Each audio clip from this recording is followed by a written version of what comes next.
السلام علیکم ورحمۃ اللہ وبرکاتہ۔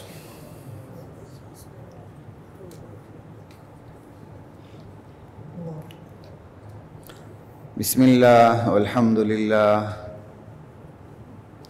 والصلاة والسلام علی رسول اللہ، اما بعد فاعوذ باللہ من الشیطان الرجیم، بسم اللہ الرحمن الرحیم۔ وَلِكُلِّ أُمَّةٍ جَعَلْنَا مَنْسَكًا لِيَذْكُرُوا اسْمَ اللَّهِ عَلَى مَا رَزَقَهُم مِّن بَهِيمَةِ الْأَنْعَامِ فَإِلَٰهُكُمْ إِلَٰهٌ وَاحِدٌ فَلَهُ أَسْلِمُوا وَبَشِّرِ الْمُخْبِتِينَ۔ صدق اللہ مولانا العظیم۔ سورۃ الحج ہے۔ گزشتہ جمعہ میں نے اس کی پہلی آیت تمہید کے طور پر پڑھی تھی اور فضائل، احکام، مسائل پہ آپ سے بات ہوئی تھی قربانی کے حوالے سے۔ قربانی ہی کے حوالے سے یہ جو آیات ہیں، آیات 34 سے لے کر انشاءاللہ 39 تک ہم جائیں گے۔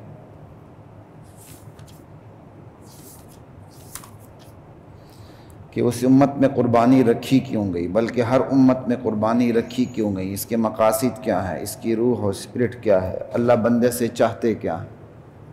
ٹھیک ہے، اسی حوالے سے بات ہوگی۔ وَلِكُلِّ أُمَّةٍ جَعَلْنَا مَنْسَكًا، اللہ کہتے ہیں ہم نے ہر امت میں قربانی کا عمل رکھ دیا تھا۔ کیوں؟ لِيَذْكُرُوا اسْمَ اللَّهِ عَلَى مَا رَزَقَهُمْ من بہیمۃ الانعام، کہ اللہ نے جو جانور بندوں کو عطا کیے ہیں ان کو ذبح کرتے ہوئے، یہ میرے بندے، اللہ کے بندے، ان کو ذبح کرتے ہوئے اللہ کا نام لیں۔ لِيَذْكُرُوا اسْمَ اللَّهِ عَلَى مَا رَزَقَهُم مِّن بَهِيمَةِ الْأَنْعَامِ فَإِلَٰهُكُمْ إِلَٰهٌ وَاحِدٌ، تمہارا معبود، تمہارا مشکل کشا، تمہارا حاجت روا، تمہارا دستگیر، دور و نزدیک سے پکار کو سن کر اس پر جوابی کارروائی کرنے والا صرف ایک ہے، وہ اللہ۔ فَلَهُ أَسْلِمُوا، صرف اسی کے سامنے تم نے اپنی گردن جھکا دینی، سر تسلیم خم کر دینا۔ وَبَشِّرِ الْمُخْبِتِينَ، گردن جھکا دینے والوں کے لیے میرے نبی جنت کی بشارت دیجیے، اللہ کی رضامندی کی، اس کی خوشنودی کی بشارت دے دیجیے۔ حضرات محترم، انسانی نفسیات، قرآن کریم انسانی نفسیات کو ڈسکس کرتا ہے مختلف مقامات پر۔ میں پہلے ہی آپ کو بتا چکا ہوں، قرآن کریم کوئی ایسی کتاب نہیں ہے کہ ایک موضوع کو لے لے اور انسانی طریقہ کار کے مطابق اس پر بات کرے۔ محاورہ انسانی رکھا گیا ہے، لیکن گفتگو کا طریقہ اللہ نے اپنا رکھا۔ لَقَدْ أَنزَلْنَا إِلَيْكُمْ كِتَابًا فِيهِ ذِكْرُكُمْ، ہم نے تم لوگوں کی طرف ایک ایسی کتاب نازل کی ہے جس میں تمہارا ہی ذکر ہے، تمہاری نفسیات کا، تمہارے انجام کا، تمہاری جزا اور سزا کا، تمہاری اچھی بری عادتوں، خامیوں اور خصلتوں کا، سارا تمہارا ہی ذکر ہے اس کے اندر۔ تمہاری کامیابی کا، تمہاری ناکامی کا ذکر ہے۔ فِيهِ ذِكْرُكُمْ أَفَلَا تَعْقِلُونَ، پھر بھی تم نہیں سوچتے، پھر بھی تم ہوش کے ناخن نہیں لیتے، عقل سے کام نہیں لیتے۔ انسانی نفسیات، ایک انسانی نفسیات یہ ہے، نفسیات کی ایک قسم یہ ہے کہ بندے کے پاس جو کچھ ہوتا ہے وہ سمجھتا ہے یہ میرے کمال کا نتیجہ ہے، میں نے ڈگری اتنی بڑی لی تھی جس کی وجہ سے آج مجھے یہ مل رہا ہے۔ یہ انسانی نفسیات ہے، اور اس انسانی نفسیات کو اللہ نے باقاعدہ ذکر کیا ہے، اسپیشلی قارون کے حوالے سے۔ قارون کی دولت تو ضرب المثل تھی، اور دولت کے خزانے اتنے زیادہ تھے کہ اس کی چابیوں کے لیے بھی ایک پوری جانوروں کی جماعت ہوتی تھی، صرف جو اس کی خزانوں کی چابیاں اٹھاتی تھی۔ اور اس کی نفسیات کا ذکر قرآن کریم نے کیا ہے۔ جب لوگوں نے کہا کہ تم اپنے مال کے حقوق ادا کرو، تو اس نے آگے سے کیا کہا تھا؟ کہا انما اوتیتہ علی علم عندی، یہ جو علم ہے نا میرے پاس، یہ جو کچھ ملا ہے مجھے اس علم کی بنیاد پہ ملا ہے، میں قابل ہی اتنا تھا، معاشیات کی دنیا میں نے انقلاب برپا کر دیا تو سارا کچھ میرے پاس آ گئی، تو میری اپنی خصوصیت، اللہ یاد نہیں تھا اسے۔ تو انسانی نفسیات کی ایک قسم یہ ہے، اس کے پاس جو مال آتا ہے، جو جانور آتے ہیں، جو نعمت آتی ہے، جو رزق آتا ہے، وہ سمجھتا ہے یہ میری اپنی وجہ ہے۔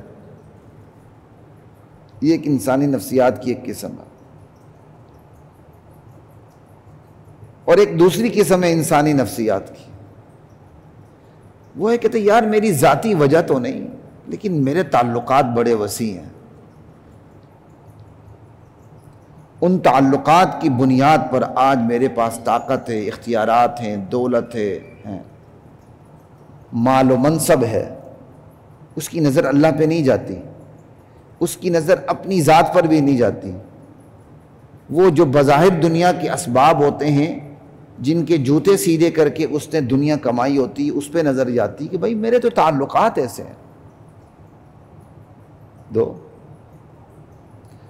ایک تیسری قسم انسانی نفسیات کی، بہت سی قسمیں ہو سکتی، قابل ذکر 3-4 کا آپ کے سامنے میں جو قابل ذکر ہے ان کو رکھ رہا ہوں۔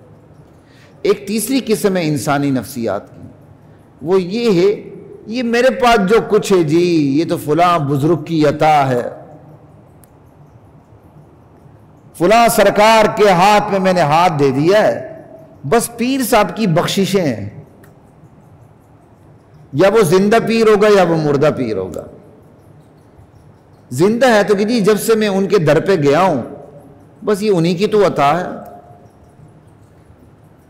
یا وہ مردہ پیر ہوگا، فوت ہو چکا ہوگا تو کہے گا جی فلاں مزار پر جب سے میں نے حاضری دی ہے نا تو مزار والے نے مجھ پر بخششوں کی برسات برسا دی ہے، اب ان کی بخششیں مجھ پر ختم نہیں ہوتی۔ آج ہی رات ایک پروگرام تھا میرا کسی ایک چینل پہ، قربانی کے حوالے سے کہ ہندوستان کے مسلمان گائے کی قربانی کیسے کریں۔ ہندو کو تشدد کی انتہا ہوئی ہے وہاں، لا الہ الا اللہ، ٹھیک ہے۔ تو اس کے بعد ایک بڑے مشہور اینکر ہیں پاکستان کے، تو ان سے میری ملاقات ہوئی۔ پہلے وہ عمران خان کے بڑے حمایتی تھے، تو آج کل اس کے اگینسٹ جا رہے ہیں۔ تو ان سے میری گپ شپ ہوئی، تو میں نے کہا آپ نے یو ٹرن کیسے لیا؟ کہتے میں نے آج سے نہیں لیا، میں نے 1.5 سال سے لیا ہوا۔ میں نے کہا اچھا۔ میں کہا کچھ تھوڑے سے مجھے بھی اشارے مل رہے تھے گریجولی، اب وہ کھل کر ان کی پالیسیوں کے خلاف میدان میں۔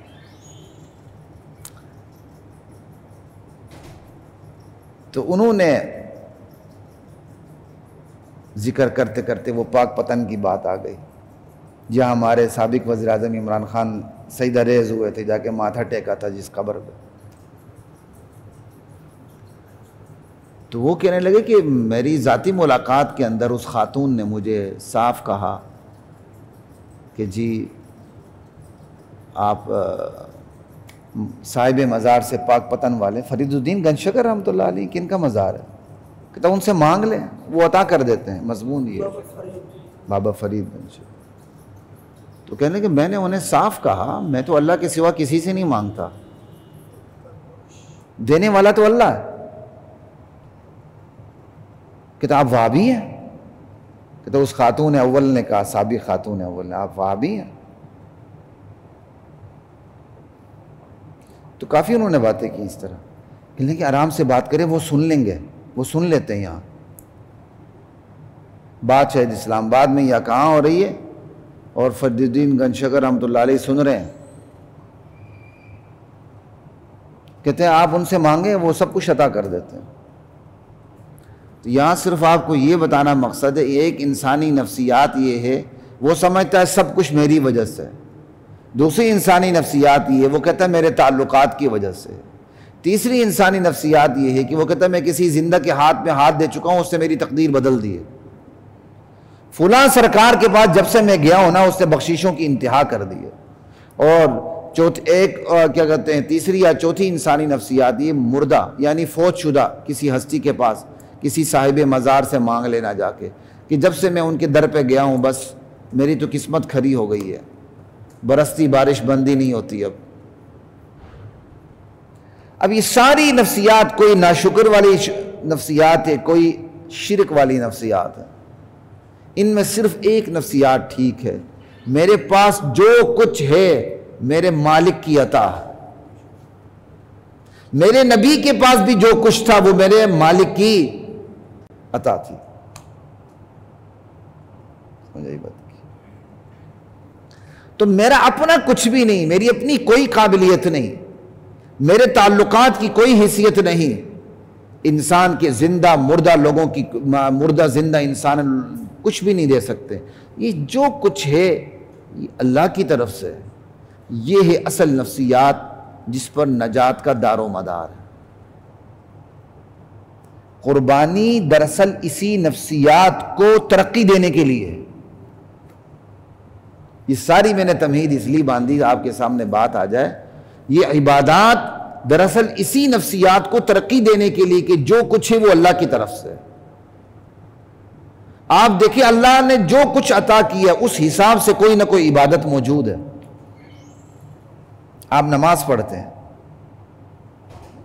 اللہ تعالیٰ نے آپ کو جسمانی طاقت دی ہے، صلاحیت دی ہے، آپ اٹھ سکتے ہیں، بیٹھ سکتے ہیں. اس کا شکرانہ آپ کیسے ادا کر رہے ہیں؟ پہلو بہت سے ہیں، صرف ایک پہلو کو ڈسکس کر رہا ہوں. آپ اٹھ سکتے ہیں، بیٹھ سکتے ہیں، آپ کے بدن میں اللہ نے جان رکھی، آپ شکرانہ کیسے ادا کرتے ہیں؟ نماز پڑھ کے. آپ کے بدن میں اللہ نے جان رکھی، آپ شکرانہ کیسے ادا کرتے ہیں؟ روزہ رکھ کے.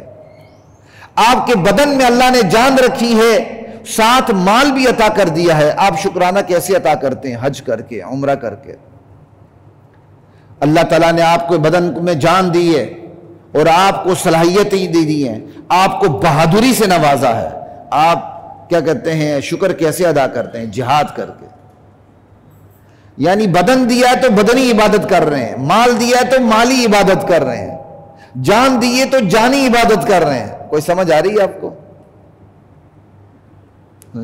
یعنی جو دیا آپ اس کو خرچ کر کے بتاتے ہیں یا اللہ یہ میرا نہیں ہے، اس پر جو مالکانہ حقوق ہے نا وہ تیری طرف سے عارضی طور پر مجھے عطا ہیں، عارضی طور پر عطا ہیں.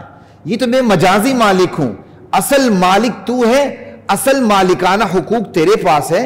یا اللہ تو نے تو مجھے ازمانے کے لیے دنیا کے اندر تھوڑی دیر کے لیے یہ مالکانہ حقوق مجھے عطا کر رکھے ہیں. میرے ایک ساتھی ہیں، اللہ انہیں مزید عطا کرے، تو ہم ان کی کوئی جگہ دیکھنے گئے تو میں نے کہا یہ آپ کی ہے؟ کہنے لگے یہ میری نہیں ہے، اللہ کی ہے، باری میری ہے. تو یہ مجھے ان کی بات نہیں بولتی، یعنی اللہ کی یہ باری میری ہے، یعنی آج میرے پاس ہے کل یہ کسی اور کے پاس ہوگی. کہا ہے تو اللہ کی لیکن باری میری ہے. بندے کی یہ نفسیات بن جائے نا کہ میرے پاس میرا کچھ بھی نہیں، اللہ کا دیا ہوا ہے، وہ سخی بھی بنے گا، وہ خرچ بھی کرے گا، اور خرچ کر کے گردن جھکے گی، گردن اکڑے گی نہیں. میں بار بار آپ کو مساجد کی مثال دیتا ہوں. مسجد میں سب سے زیادہ گردن کس کی تنی ہوئی ہوتی ہے؟ انتظامیہ کی. اچھی انتظامیہ بھی ہے، میں اس کے انکار نہیں کرتا، انتظامیہ بڑے بڑے اچھے بھی ہیں، لیکن شیطان نے حملہ کرنے کے لیے کچھ داؤ پیچ پال رکھے ہیں. اول وہ نیک کام کرنے نہیں دیتا، کوئی نیک کام کرے تو گردن میں سریا ڈال دیتا.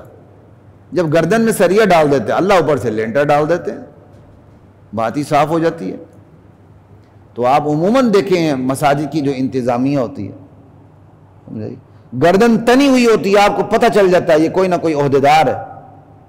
بہت کم ایسے لوگ ہوتے ہیں کہ جو مسجد کی خدمت کر کے بھی ان کی گردن جھکی ہوئی ہوتی ہے، ان کے اندر عاجزی ہوتی ہے. ایسے لوگ کم نہیں ہیں، لیکن بہرحال جو گردن تنی ہوئی ہے ان کی تعداد زیادہ ہے. ہم انتظامیہ کی بات کیا کریں؟ عام نمازی گھر میں پنکھا نہیں چلاتا، مسجد میں آ کر اے سی لگا کے نیچے بیٹھ جاتا ہے. گھر کے اندر سب کو جمع کر کے ایک کمرے میں رکھتا ہے، ایک ٹیوب کے نیچے رکھتا ہے، لائٹ کے نیچے، ایک پنکھے کے نیچے رکھتا ہے. وہی نمازی جب مسجد میں آتا ہے اس کی نفسیات بدل جاتی ہے. ایک نے وہاں پنکھا لگایا ہوتا ہے، دوسرے نے وہاں لگایا ہوتا ہے، تیسرے نے وہاں لگایا ہوتا ہے. اتنی توفیق نہیں ہوتی کہ 3-4 نمازی ایک پنکھے کے نیچے آ جائیں. اور پھر ماشاءاللہ وہ جاتے ہوئے وہ پنکھا بند بھی نہیں کرتا، وہ اتنا سخاوت اللہ خان ہوتا ہے. ہماری مسجد میں آ کے ہماری نفسیات ہی بدل جاتی ہے. اس لیے وہ بیچاری انتظامی بھی مجبور ہوتی، نوکروں کی طرح کام کر رہی ہوتی ہے، یہ پنکھا بند کرو، یہ کرو، وہ کرو. کیوں؟ جس سے نماز پڑھنی اس کو پرواہ نہیں ہوتی کہ پنکھا بند بھی کرنا. خیر بات کہیں اور جا رہی ہے، میں اپنے اس دائرے کے اندر رہتا ہوں. اللہ نے جو نعمت عطا کی اس کو خرچ کرنا. اللہ نے مال عطا کیا، آپ سال میں ایک دفعہ زکوٰۃ دے کے کیا ثابت کرتے ہیں؟ عملاً ثابت کرتے ہیں یا اللہ یہ میرا نہیں تیرا دیا ہوا. آپ حج کر کے کیا ثابت کرتے ہیں؟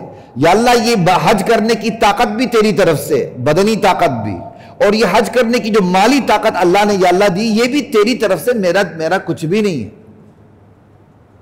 آپ روزانہ نماز پڑھ کے جھک کے بتاتے ہیں یا اللہ یہ جھکنے کی طاقت بھی تو نے دی، یہ آنے کی طاقت بھی تو نے دی، اور واپس جانے کی طاقت بھی تو ہی دے گا.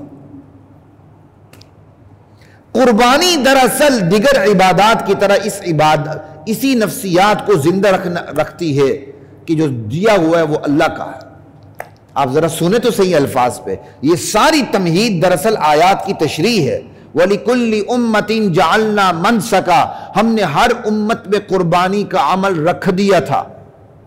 کیوں؟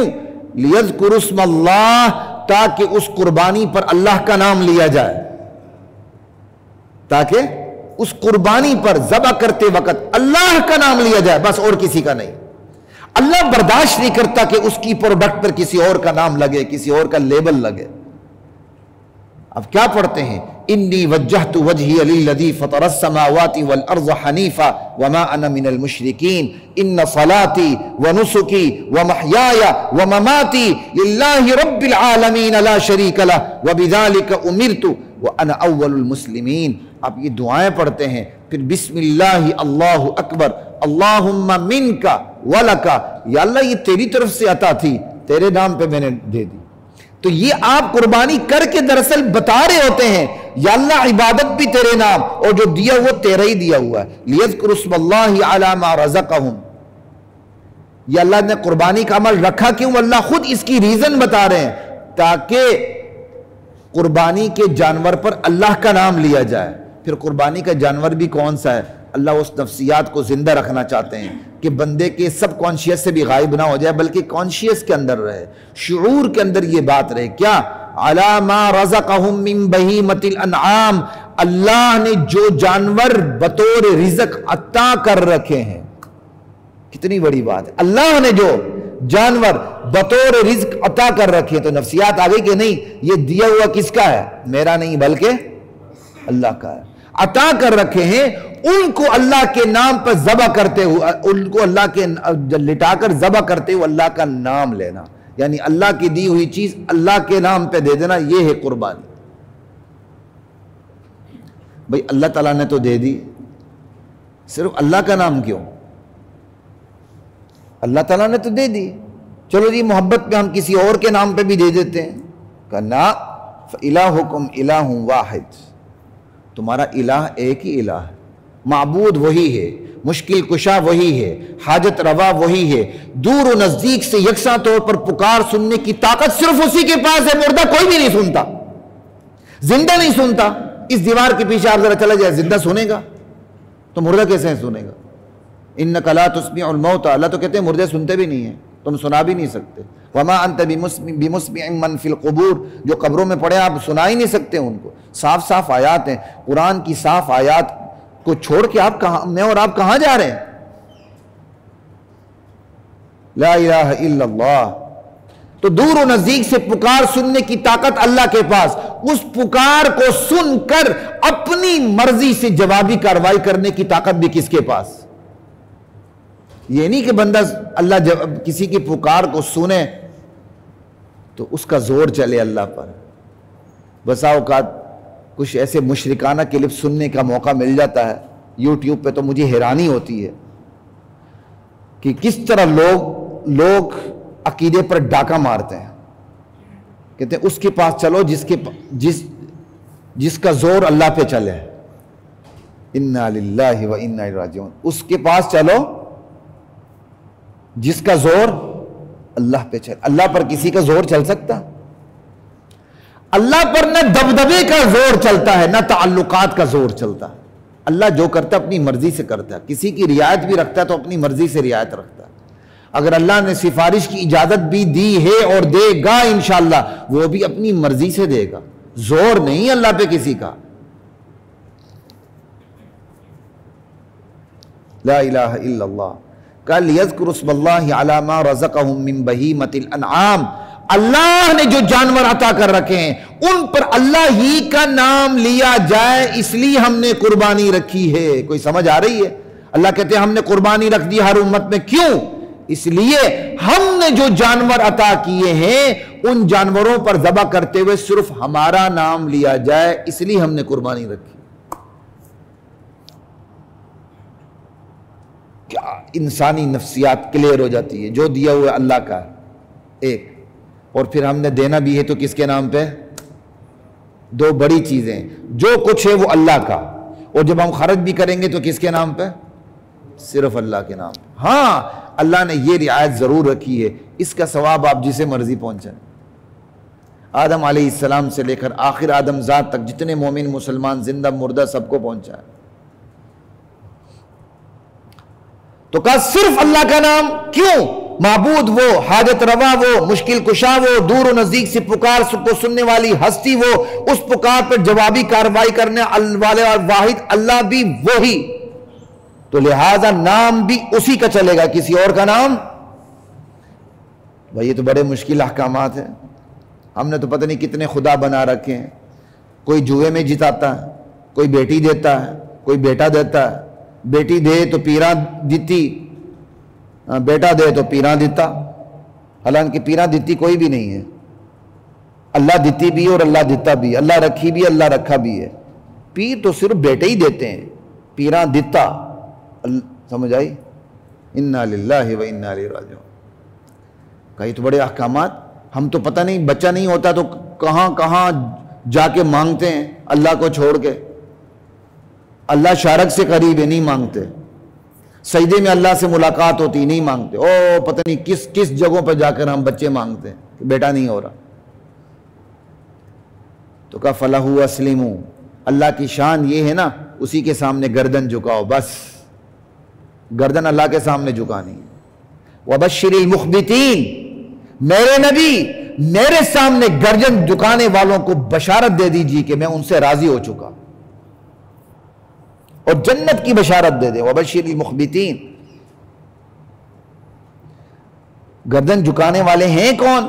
آگے اسی کی صفات بیان ہو رہی، الَّذِينَ إِذَا ذُكِرَ اللَّهُ وَجِلَتْ قُلُوبُهُمْ، اللہ کے سامنے گردن جھکا دینے والوں کی نشانیاں یہ ہیں، جب ان کے سامنے اللہ کا ذکر ہوتا ہے تو ان کے دل کانپ اٹھتے ہیں۔ بس کتنی بڑی نشانی ہے، میرے سمیت ہر بندہ دیکھ لے کہ اللہ کا ذکر ہوتا ہے تو اس کا دل کانپتا ہے کہ نہیں کانپتا؟ امید کے جذبات بنتے ہیں کہ نہیں بنتے؟ خوف کے جذبات بنتے ہیں کہ نہیں بنتے؟ کیونکہ ایمان اسی کا نام ہے، الایمان بین الرجاء والخوف، ایمان امید اور خوف کی درمیانی کیفیت کا نام ایمان ہے۔ اللہ کی رحمت کی امید لگی رہتی ہے، اللہ کے عذاب کا خوف اس کا دھڑکا لگا رہتا ہے، یہ دونوں چیزوں کا جو مکس اپ ہوتا ہے یہ ایمان ہے۔ دنیا کی زندگی میں خوف کا غلبہ ہوتا ہے، اور جب بندے مومن پر موت آ رہی ہوتی ہے تو اس کو انعام یہ دیا جاتا ہے، اس پر امید کا غلبہ ہو جاتا ہے۔ لیکن دنیا کی زندگی میں رہتے ہوئے خوف کا غلبہ رہتا ہے اس پر، عبادات کرتے ہوئے بھی وہ کانپتا رہتا ہے، آنسو بہاتا رہتا ہے، یا اللہ تعالیٰ میں عبادت کا حق ادا نہیں کر سکا، تیری عظمت تیری کبرائی کا حق ادا نہیں کر سکا، مجھے معاف کر دے۔ تو گردن جھکانے والوں کی پہلی نشانی یہ ہے کہ جب اللہ کا ذکر ہوتا ہے تو وہ ان کے دل کانپ اٹھتے ہیں۔ وَالصَّابِرِينَ عَلَى مَا أَصَابَهُمْ، مصیبتوں پر صبر کرتے ہیں، واویلا نہیں کرتے۔ ہاں دکھ کے آنسو ہوتے ہیں وہ نکلتے ہیں، وہ منع نہیں ہے، لیکن چیخ و پکار کب تک کریں گے؟ تھوڑی دیر بعد بند، جو بہت زیادہ چیخ و پکار کرتے ہیں تھوڑی دیر بعد وہ بھی خاموش ہو جاتے ہیں۔ اس لیے جب صدمہ ہو پہلے لمحے میں اپنے آپ کو قابو کرنا یہی صبر ہے، بعد میں تو ہر بے صبرے کو صبر آ جاتا۔ الصبر عند الصدمۃ الاولى، نبی علیہ السلام کی حدیث ہے، صدمہ ملے اسی وقت صبر وہ صبر ہوتا ہے، بعد میں تو بے صبر بھی صبر کرتا ہے، وہ بھی کھانے لگتا ہے، وہ بھی پینے لگتا ہے۔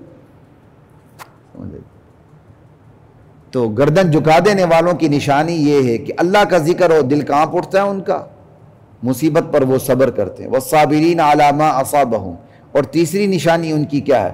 والمقیم الصلاۃ، نماز قائم کرتے ہیں۔ آج ہم نماز پڑھتے ہیں تو پتہ نہیں نماز میں کہاں کہاں گھومتے ہیں، کہ نہیں نماز قائم کرتے ہیں، آداب، استحباب، تمام چیزوں کو سامنے رکھتے ہوئے۔ وَمِمَّا رَزَقْنَاهُمْ يُنْفِقُونَ، ہم نے جو دیا اس پہ سے خرچ کرتے ہیں۔ یہ چوتھی نشانی ہو گئی، 1 2 3 4۔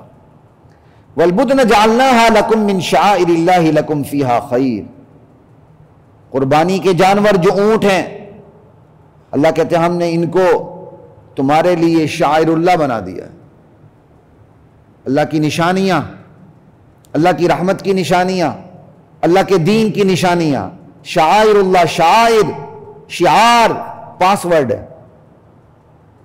یہ اسلام کی علامات ہیں۔ زمان عبادت، مکان عبادت، علامات عبادت۔ عبادت کا زمانہ بھی شعائر اللہ میں داخل ہے، عبادت کی جگہ بھی شعائر اللہ میں داخل ہے، مسجد۔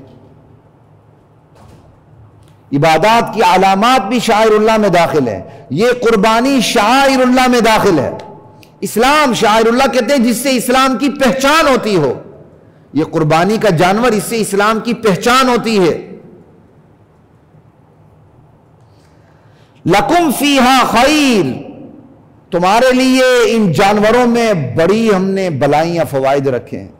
یہی جانور ہیں، دودھ بھی پیتے ہو، گوشت بھی کھاتے ہو، ان کے چمڑے سے بھی کام لیتے ہو، ان کی ہڈیوں سے بھی کام لیتے ہو، سارا کچھ کام لیتے ہو، تو پھر سال میں ایک مرتبہ ان کو اللہ کے نام پہ بھی دے دیا کرو۔ لَكُمْ فِيهَا خَيْرٌ فَاذْكُرُوا اسْمَ اللَّهِ عَلَيْهَا صَوَافَ، جب ان کو تم ذبح کرو کھڑے کر کے، سمجھا، ان پر اللہ کا نام لے کر قطار میں کھڑے کر کے ان کو ذبح کرو۔ یہ اونٹوں کے بارے میں ہے، وہ نہر کرتے ہیں، بایاں پاؤں باندھ لیتے ہیں، 3 پاؤں پہ کھڑا کرتے ہیں تو اسے پھر ذبح کرتے ہیں، یہ ان کے بارے میں۔ باقی پھر احادیث کی روشنی میں، دیگر دلائل کی روشنی میں گائے وغیرہ بھی داخل ہو گئی اس کے اندر، سمجھ آئی۔ جعلناها لكم من شعائر الله لكم فيها خير فاذكروا اسم الله عليها صواف فاذا وجبت جنوبها، جب یہ اپنے پہلو ٹیک دیں زمین پر، پہلو کے بر گل پڑیں، ٹھنڈے ہو جائیں، پھر ان کو کھا لو۔ فَكُلُوا مِنْهَا وَأَطْعِمُوا الْقَانِعَ وَالْمُعْتَرَ، کھاؤ کھلاؤ، جو مانگتا ہے اسے بھی دے دو، جو نہیں مانگتا اسے بھی دے دو، خود بھی کھاؤ۔ قربانی کا گوشت کھانا مستحب ہے، کھلانا بھی مستحب ہے۔ یہاں بہت سے مفسرین نے کہا کھانا جائز ہے، کھلانا مستحب ہے، لیکن اصل بات یہی ہے کھانا بھی مستحب، کھلانا بھی مستحب۔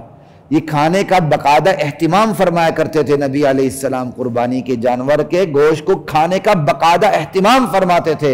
یہ اہتمام بتاتا ہے کہ اپنی قربانی کا گوشت کھانا بھی مستحب، کھلانا بھی مستحب۔ جب کھلانا مستحب ہوا تو جو کھا رہا ہے اس کے لیے بھی کھانا کیا ہوا؟ مستحب۔ تو دوسرے کی قربانی کا گوشت کھانا بھی مستحب، اپنی قربانی کا گوشت کھانا اور بھی زیادہ مستحب، اور اپنی قربانی کا گوشت کسی اور کو کھلانا یہ بھی مستحب۔ كَذَلِكَ سَخَّرَهَا لَكُمْ كَذَلِكَ سَخَّرْنَاهَا لَكُمْ لَعَلَّكُمْ تَشْكُرُونَ، یہ ہمارا کمال قدرت ہے، کمال شفقت ہے کہ ہم نے ان جانوروں کو تمہارے لیے مسخر کر دیا تاکہ تم شکر کرو۔ اتنے بڑے جانور ہوتے ہیں، وہ تو 20 آدمیوں کو لٹا کے مار کے چلے جائیں، لیکن ایک بچہ نکیل سے پکڑ کے انہیں چلا رہا ہوتا ہے۔ اللہ کہتے ہیں یہ ہمارا کمال ہے کہ ہم نے مسخر کر دیا ہے، یہ ہماری قدرت کا بھی کمال ہے، یہ ہماری شفقت کا بھی کمال ہے۔ اور کیوں ہم نے یہ کمال کیوں دکھایا؟ تاکہ تم شکر کرو، شکر کرتے ہوئے اسے ہمارے نام پہ ذبح کرو۔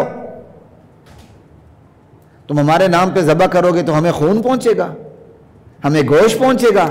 نہیں، اللہ ہے، وہ کوئی دیوی دیوتا نہیں۔ لَن يَنَالَ اللَّهَ لُحُومُهَا، اور اللہ تک ان جانوروں کا گوشت نہیں پہنچتا۔ وَلَا دِمَاؤُهَا، اللہ تک ان جانوروں کا خون نہیں پہنچتا۔ البتہ یہ الگ بات ہے وہ زمین پر گرنے سے پہلے اللہ کی بارگاہ میں مقبول ہو جاتا ہے۔ قربانی کے جانور کا خون گرتا بعد میں ہے، قبول پہلے ہوتا ہے، لیکن اللہ تک نہ گوشت پہنچتا ہے نہ اس کا خون پہنچتا ہے۔ تو بھائی اللہ تک کیا چیز پہنچتی ہے؟ کہ وَلَٰكِن يَنَالُهُ التَّقْوَىٰ مِنْكُمْ، اللہ تک تمہارا تقوی پہنچتا ہے کہ تم نے کس اخلاص سے، کس تقوی سے، کس پرہیزگاری سے تم نے اللہ کے لیے اللہ کا جانور اللہ کے نام پہ دیا ہے۔ تمہارا مال حلال ہے؟ کتنا حلال ہے؟ 100%؟ دیکھ لو، جھوٹ بول بول کے اپنا مال تو نہیں بیچا، اب اسی مال سے قربانی تو نہیں کر رہے۔ یا سرکاری ملازمت ہے تو اس ملازمت کے اندر تم نے ہیر پھیر کی، 8-10 گھنٹے جو ڈیوٹی وہ دی نہیں، تنخواہ تم نے پوری لی، یہ تمہارا یہ مال تو نہیں ہے۔ اس لیے بندوں کو دیکھنا چاہیے کہ بندے گناہگار ہوتے ہیں، ہر قسم کا مال ان کے پاس ہوتا ہے، ٹٹول کے وہ مال، اس مال سے جا کے جانور خریدیں، نیت کریں جو مال پاک صاف حلال اطیب الحلال، اسے 100% یقین ہے یہ بالکل ماں کے دودھ کی طرح حلال پاک ہے، اس سے جا کے جانور خریدے۔ اللہ کہتے تمہارا تقوی میں مجھ تک پہنچتا ہے، اور پوری نفسیات کے ساتھ خریدے، یا اللہ یہ تیرا دیا ہوا ہے اور تیرے نام پہ جا رہا ہے، میری کوئی اوقات نہیں، سمجھ آئی؟ مالکانہ حقوق تو تیرے ہیں، پورے شعور کے ساتھ دیں۔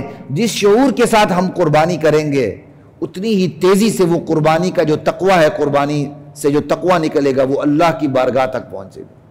یہ نہیں کہ مہنگائی ہے، ہمسائے والوں نے پھر بھی 70,000 کا بکرا لے لیا، مجھے تو اب 90,000 کا لینا ہی پڑے گا، وہ تو گیا بھائی، ہاں صحیح اس پر چھری پھیری، حلال ہو گیا، قربانی کچھ بھی نہیں ہوئی، کیا ملا؟ بس گوشت کھایا۔ کیوں؟ ہمسائے یار ہم سے چھوٹے ہیں، انہوں نے بڑا بکرا لے لیا، یہ تو شرم کی بات ہے، ہمارے پاس پیسہ زیادہ، ہم چھوٹا لیں۔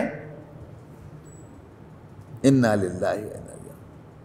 ہاں کسی سے اچھا اثر لینا وہ الگ بات ہے، دیکھیں بھائی فلاں مجھ سے کم حیثیت کا ہے لیکن اس کے باوجود اس کا ہاتھ مجھ سے زیادہ کھلا ہے، تو میرا ہاتھ اللہ کے لیے اس سے زیادہ کھلنا چاہیے، یہ اچھی بات ہے، یہ اچھی بات ہے۔ اچھا سبق پوزیٹیو لینا، پوزیٹیوٹی ہونی چاہیے، یہ ٹھیک ہے، لیکن تھوڑا سا فرق ہے نا، نہیں دیکھیں جی اس کے پاس مال کم ہے، بڑا بکرا لایا ہے، میرے پاس مال زیادہ ہے، چھوٹا بکرا لائیں گے تو لوگ کیا کہیں گے؟ اب اللہ کی بات نہیں آ گئی، کن کی بات آ گئی؟ لوگوں کی آ گئی، سٹیٹس خراب ہو جائے گا، لہذا بڑا بکرا لاؤ بھائی تاکہ سٹیٹس خراب نہ ہو۔ وہ گوشت کھا رہے ہیں اور کچھ بھی نہیں کر رہے، وہ شکر کرے اللہ تعالیٰ نے پورا حرام نہیں کر دیا اس کو۔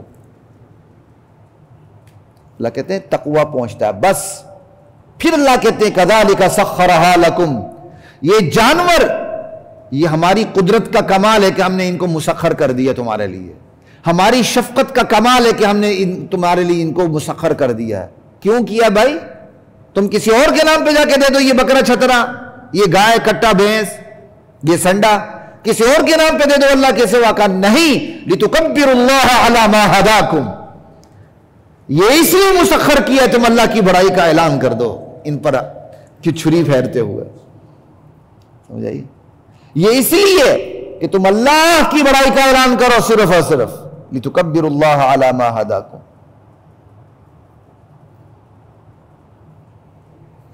وبشر المخبتین وبشر المحسنین، میرے نبی اخلاص والوں کے لیے، نیکی کرنے والوں کے لیے بشارت دیجیے۔ اللہ ہمیں اتوار کے دن نیکی کرنے کی توفیق عطا فرمائے، اور صرف اللہ کے لیے بس۔ یہاں بہت سی اصل میں جن اقوام پہ زوال آتا ہے نا تو وہ غیر ضروری مسائل میں الجھ جاتے ہیں۔ اب چونکہ سوشل میڈیا کا دور دورہ ہے، ہر ایک کی جیب میں موبائل ہے، تو لوگ اپنے نمبر بنانے کے لیے بھی جو غیر ضروری مسائل ہیں ان کو ڈسکس کرنا شروع کر دیتے ہیں۔ ایک آدھ سال تک یہ رہا، ارے بھینس کی قربانی ہوتی کہ نہیں؟ انا للہ و انا الیہ۔ مجھے کسی نے کہا جی اہل حدیث بھینس کی قربانی نہیں مانتے، میں کہا جو اہل حدیث مانتے ہیں نا ان کی دلیل لے کر دوسرے اہل حدیثوں کو دے دو. میرے پاس اتنا ٹائم نہیں, یہ تو میرے پاس اتنا ٹائم نہیں, میں ابھی کہہ رہا ہوں. سمجھائی؟ بھینس بھی گائے میں داخل ہے, ٹھیک ہے, جن سے ایک الگ بات. اب ایک اور مسئلہ اٹھتا جی, دوندہ ہونا چاہیے کہ 1 سال کا ہونا چاہیے؟ خدا کے خوف کریں بھائی, کام کرنے والے کام کریں.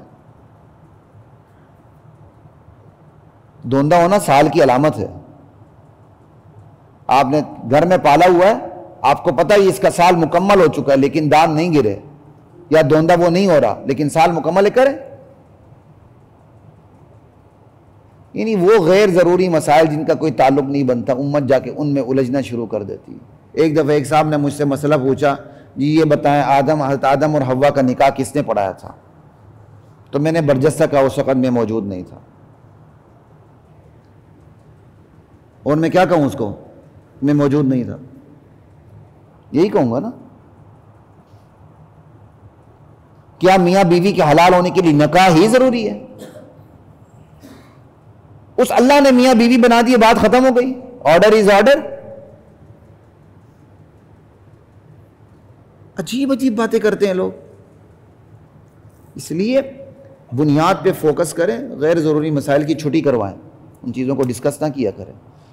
اللہ مجھے اور آپ کو قربانی کرنے کی توفیق عطا فرمائے. ہاں 9 ذی الحجہ, ہاں وہ جو میں بتانا چاہ رہا تھا. اب یہ ڈسکس ہو رہا ہے جی روزہ کس دن رکھنا. بھائی سیدھی سادی بات, 1 سے لے کر 9 ذی الحجہ تک روزے ہی روزے رکھیں, اچھی بات ہے. اس میں 9 ذی الحجہ کا روزہ سب سے مقدم ہے. کہتے ہیں جی حج تو وہاں ہوتا ہے, اللہ تعالیٰ کو اپنی پوری کائنات کا اللہ نے خیال رکھا.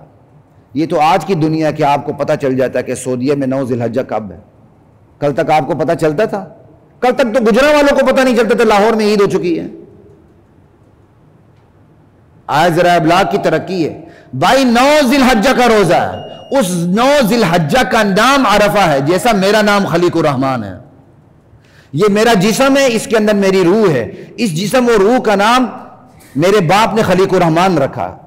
تو 9 ذی الحجہ کا نام اللہ نے عرفہ رکھا ہے. کوئی سمجھ آ رہی ہے آپ کو؟ روزہ 9 ذی الحجہ کا ہے. آپ رمضان کے روزے پاکستان کے مطابق رکھتے ہیں کہ سعودی کے مطابق رکھتے ہیں؟ پاکستان کے. تو جہاں اسلامی تاریخ ہوگی اس حوالے سے ہوگی. تو 9 ذی الحجہ ہمارا ہفتے کو بنتا ہے, جمعے کو نہیں بنتا. ہاں جس نے جمعے کا بھی روزہ رکھ لیا, 8 ذی الحجہ کا روزہ بھی سنت ہے, اچھی بات. لیکن روزہ رکھنا نہیں ہے, لیکن مسائل پہ الجھنا ضرور ہے کہ 9 ہے کہ 8 ہے, پیچھے پڑ جاتے ہیں. ہاں جو بیچارے پھر پریشان ہو جاتے ہیں کون سا رکھیں, وہ ایک الگ بات. لیکن اللہ ہدایت دے ایسے لوگوں کو جو ایسے غیر ضروری مسائل کو لا کر پھر سوشل میڈیا پہ ڈسکس کر کے رکھنے والوں کو بھی شچ و پنج میں ڈال دیتے ہیں. وآخر دعوانا الحمدللہ رب العالمین.